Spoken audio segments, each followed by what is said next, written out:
Hezbollah chief Hassan Nasrallah की dead body बरामद। मौत की वजह पर बना सस्पेंस। शरीर पर नहीं मिले चोट के निशान। देखिए हसन नसरल्लाह के खात्मे की इनसाइड स्टोरी। इजरायली सेना के हवाई हमले में मारे गए हिजबुल्लाह चीफ हसन नसरल्लाह की डेड बॉडी बरामद कर ली गई। उसके शव को लेबनान के बेरूत में उसी जगह से बरामद किया गया जहां आईडीएफ ने एयर स्ट्राइक की थी। लेकिन मौत की वजह पर अभी सस्पेंस है क्योंकि उसके शरीर पर चोट के कोई निशान नहीं मिले हैं। हालांकि संभावना जताई जा रही है कि भीषण बम धमाकों के झटकों की वजह से उसकी मौत हुई।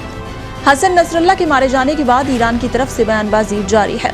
ईरान के सुप्रीम लीडर अयातुल्लाह खामेनेई की तरफ से कहा गया कि लेबनान के लोग ये नहीं भूलें कि एक समय था जब कब्जे वाले शासन के सैनिक बेरूत की ओर बढ़ रहे थे।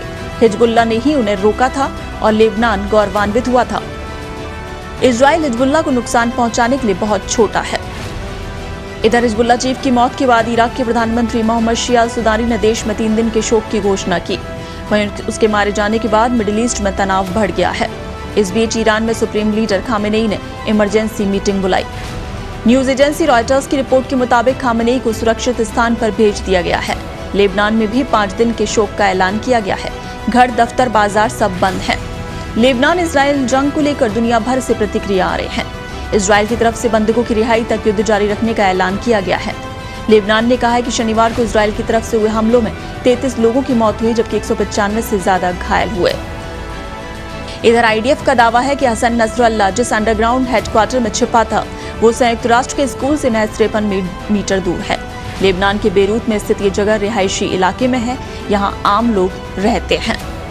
वैसे हिजबुल्लाह के ठिकानों और हौसलों को पस्त करना इतना आसान नहीं।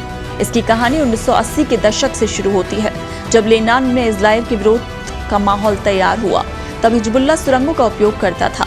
लेकिन बड़ा मोड़ तब आया जब ईरान और उत्तर कोरिया ने मिसाइलों के भंडारण के लिए सुरंग बनाने में उसकी मदद की थी और इस तरह से हिजबुल्लाह का नेटवर्क बढ़ता गया। साल 1990 तक उसने दक्षिणी लेबनान पर कब्जा कर लिया। 2000 में जब लेबनान से इजरायली सेना हटी तो हिजबुल्लाह ने दावा किया उसके डर से सेना भागी है। और ये पहला अवसर था जब इजराइल ने शांति समझौते के बिना किसी अरब देश की धरती को एक तरफा तौर पर छोड़ा और क्षेत्र के बहुत से अरब नागरिकों की नजर में इसे एक महत्वपूर्ण सफलता घोषित किया गया। और इसके बाद से नसरल्लाह मजबूत होता चला गया और लेबनान में बड़ी ताकत बन गया। लेकिन अब उसकी मौत के बाद इजराइल पर बड़े पलटवार का खतरा बढ़ गया है। तो मोस्ट वांटेड हसन नसरल्लाह मारा जा चुका है, ये तो सबको पता है। लेकिन आखिर कैसे सटीक ऑपरेशन को अंजाम दिया गया, इसकी पूरी अंदरूनी कहानी कुछ ऐसी है कि ये हमलों का सिलसिला शुक्रवार से 10 दिन पहले शुरू हो चुका था। लेबनान में हिजबुल्लाह के लड़ाकों के हाथों के मोबाइल और पेसर अचानक फटने लगे। ये शुरुआत थी और जिसके बाद तो 10 दिन के भीतर इजराइल ने लेबनान पर हमलों की झड़ी लगा दी। लगातार हमले किए जाते रहे, रोज मौतें होती रहीं। इन सब के बीच इजराइल की खुफिया एजेंसी मोसाद को खबर मिली कि बेरूत के एक उपनगर दाहिया में रिहायशी इलाके के नीचे अंडरग्राउंड हिजबुल्लाह के साउथ हेडक्वार्टर के भीतर टॉप कमांडरों के साथ हसन नसरल्लाह भी मौजूद है और उसके साथ उसकी बेटी जैनब और साउथ रेंज का कमांडर अली काराकी भी मौजूद था।